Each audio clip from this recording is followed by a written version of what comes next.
Hi, how I go about my self pity when I need to worry about what is happening in my life. That I feel so worried and I don't have rest of mind in the kind of life I find myself in. What is happening that time could be something that should make me cry, to feel down and pity myself for being in this kind of situation. Everything we have to make to survive, to succeed.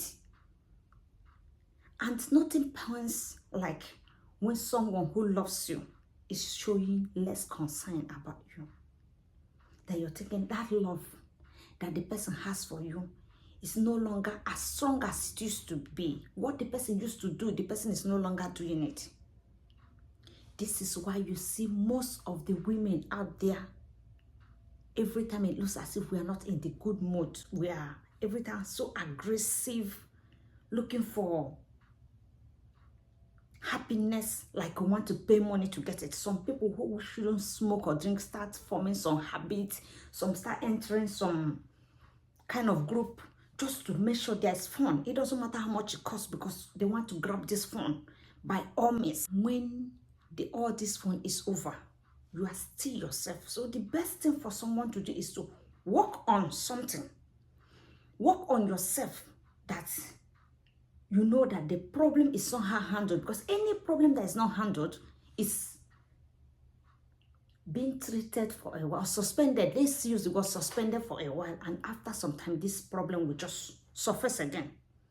Why buy something to make myself a little bit happy, like I used to think like, oh, this is going to keep me busy for a long time, because I'm not the type who want to drink or smoke or take anything into my system to get fun. Or call somebody on the phone and start talking to the person about my problem. Even I prefer to, I don't know, keep it to myself. So when someone prepare himself or herself and know that this is going to happen and this is going to be too painful, I'm not going to bear it, it's going to be tough. When every time I make like this, true, I really make like this. I tell myself, even when I want to cry, I say, I'm not going to cry. Because most women even cry for our imaginations. What we think, oh, the guy is doing this. And this guy is not doing that because you're not there to prove if he's doing it. You just think in your mind, oh, this move he made, this phone call, you just suspect and conclude the person is doing something you don't know. So that means you have worried and cried for nothing that is not existing. For something that is never existing. Just something you made up in your mind that is happening, and your understanding begins to tell you that this thing take place, and you have cried for it. So it's better to see, feel and touch. It's better to be convinced these things are happening in order not to cry for something you don't know. Self-pity is what I'm talking about today. You're thinking that you are unbeatable, that there's nothing this person will do to me that is going to hurt me so bad that will make me break. Because one is crying, but putting yourself into that depression stage is the worst part of it all. You're not talking to the person to confirm. It's true, a man can lie to you. But sometimes it's for you to give yourself that assurance that you ask the person and the person say no. Since the person is not bold enough to tell you that I have a girlfriend, I'm cheating on you, I have a second wife, I'm planning to do it, it's enough respect. And this self-pity, if you have it less, it puts you to a standard. It puts you in one class that before the man do such things to you, even you trusting him, put you in a very high level on his side, that before he can do this kind of a thing to you, he will need to think and plan. Even when he make the mistake, he's not going to have rest of mind because he knows the kind of woman you are.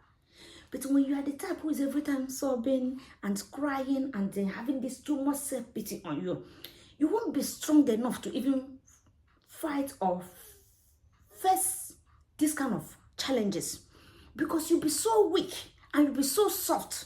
You won't even talk. You can't argue. You can't have a good discussion or conversation in this aspect because you're not yourself. Or maybe you're so depressed that you can no longer reason very well again in order to know which other step, what can I do now? What should I do in this relationship? What kind of decision should I take? Should I stay, live, or manage? How do I start relating to this person now because of this thing that has happened? So in it all, women, we really need to be focused. So I don't really have time for this self-pity because I need to focus on some things to make sure that every time I know what I'm doing. What I'm doing or what the guy is doing, that maybe I will have clear eye to see when the guy is doing this. Another thing I do is that I don't really have time to search for what the person is doing. Like some people go through phones and they try to suspect who is he calling, who is doing. Oh, I don't have time for it because someone who is smart, who wants to play you, can play you for 20 years. You wouldn't know that the person is doing that. And sometimes there's no chance for us to catch the person red-handed, only when we hear stories or there's reason something happened that we're able to catch the person, that the person is doing this to us, like cheating on us, or the person is having somebody somewhere. So I prefer to enjoy my life and pretend that this person is for me and there's no one else.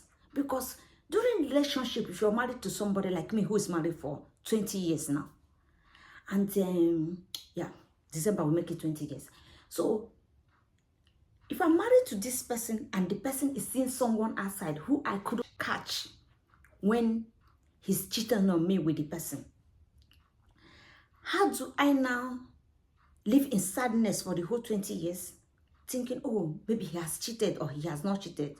When I have to stay with the person, I will not really have fun or be comfortable and feel happy as someone who has someone to believe and trust in. Like someone who has, oh, I have a husband who loves me so much. This time, I'm not going to enjoy it because all I'm living it is living in fear, living in doubt, living in unsettlement. I can't relax because I'm thinking, even when he hold my hand, like my kind of person, I'll be thinking, this hand you're holding me, you don't really want to hold me, you're just holding me because we are here. Or this hand you used to hold, another person want to use it and hold me. So I better wait until I have concrete reasons to say, oh, this guy is not feeling something for me, he doesn't love me, he doesn't care. When I have all these things gathered, then I will say, okay, this is how I've made up my mind to live with this person. If I need to work on it, I work on it. If I don't want to work on it, then I can start saying, this is how I'm going to live, or how I'm going to relate to the person while I'm here.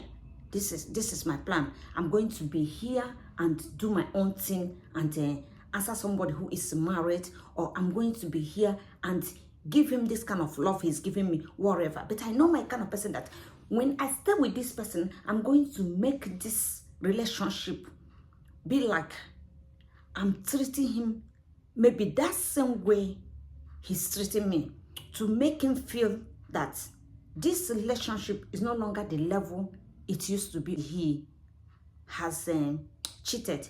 But when I try it that way and it didn't work, I'm also going to come with a solution. I'm the kind of person who wants every time to have a solution to a problem.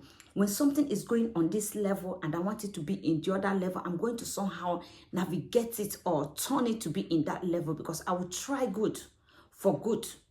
And when good for good does not work, I try a little bit good and evil in good to see if it will work. When it didn't work, I will also try a little bit more bad in good.